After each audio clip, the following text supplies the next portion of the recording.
జీవి మాల్లో చలో చలో కిలో కిలో ఆషాఢం కేజీ సేల్.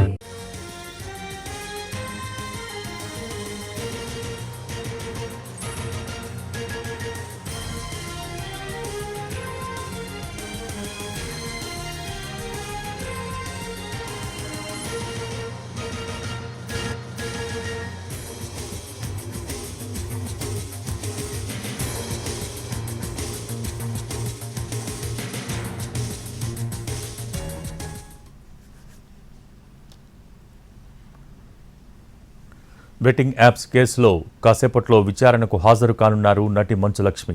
ఉదయం 11 గంటలకు వ్యక్తిగతంగా హాజరు కావాలని ఈడీ నోటీసులు పంపించింది. అడిగిన వివరాలు తీసుకురావాలని సూచించింది. ఇప్పటికే ఈ కేసులో నటులు విజయ్ దేవరకొండ, ప్రకాష్ రాజ్, రాణా దగ్గుబాటి విచారణకు హాజరయ్యారు. బెట్టింగ్ యాప్ కేసులో సినీ నటులు, సోషల్ మీడియా ఇన్ఫ్లుయెన్సర్లను వరుసగా విచారిస్తోంది ఈడీ. అక్రమ మార్గంలో అనధికారికంగా వచ్చిన డబ్బు ఎంత తీసుకున్నారు, ప్రమోషన్తో ఎంత లాభం చేకూరింది అన్నదానిపై ప్రశ్నిస్తోంది. బెట్టింగ్ యాప్ కేసులో కాసేపట్లో విచారణకు హాజరు కానున్నారు నటి మంచు లక్ష్మి. దీనికి సంబంధించి పూర్తి అప్డేట్స్ మా ప్రతినిధి రాధాకృష్ణ అందిస్తారు.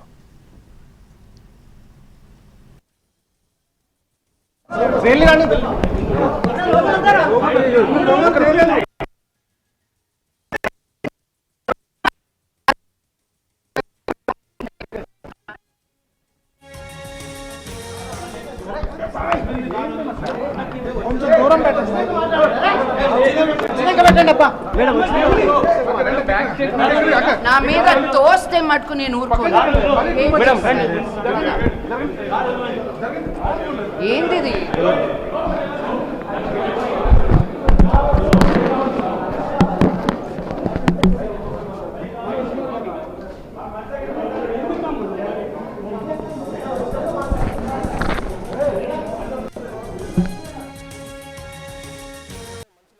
ఈడీ ఆఫీస్కి రావడం జరిగింది. ఆమెతో పాటు అడ్వకేట్ని కూడా తీసుకొని వచ్చింది.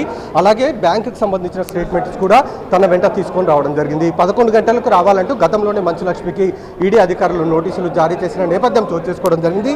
ఈ నేపథ్యంలోనే మంచు లక్ష్మి ప్రస్తుతం ఆ ఈడీ కార్యాలయానికి రావడం జరిగింది. ప్రధానంగా ఆమె ఈ కేసుకు సంబంధించిన దాంట్లో, అంటే ఈడీకి సంబంధించిన నోటీసుల దాంట్లో ఆమె యోలో 247 అనే యాప్కి సంబంధించి, అంటే ప్రస్తుతం మనం చూడొచ్చు ఇదే యాప్కి సంబంధించిన దాంట్లో యోలో 247 అనే యాప్ ఉంది. ఈ యాప్కి ఆమె ప్రమోట్ చేయడం జరిగింది. ఆ ప్రమోట్కి సంబంధించిన అంశంపైనే ఈడీ ప్రధానంగా ఇవాళ నోటీసులు ఇచ్చి రమ్మని చెప్పడం జరిగింది. ఈ నేపథ్యంలోనే మంచు లక్ష్మి ఈడీ ఆఫీస్కి రావడం జరిగింది. ప్రస్తుతం ఆమె ఈడీ కార్యాలయానికి అడ్వకేట్తో పాటు కొన్ని బ్యాంక్ స్టేట్మెంట్స్ కూడా వెంట తీసుకొని వెళ్ళడం జరిగింది.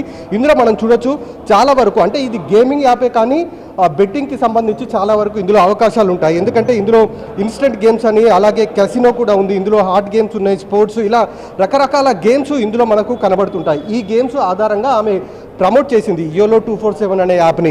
దీనికి సంబంధించే ఈడీ అధికారులు సమన్లు జారీ చేయడం జరిగింది. దానిపైన ఇవాళ విచారణకైతే రావడం జరిగింది. ప్రధానంగా ఆమె యోలో 247 యాప్ని ప్రమోట్ చేయడానికి ఎంతవరకు ఆమె పారితోషికం తీసుకుంది అన్న దానికి సంబంధించి ఈడీ అధికారులు ఆమె స్టేట్మెంట్ని తీసుకొని రమ్మడం జరిగింది. అందుకోసం ఆమె స్టేట్మెంట్స్ కూడా తీసుకొని రావడం జరిగింది.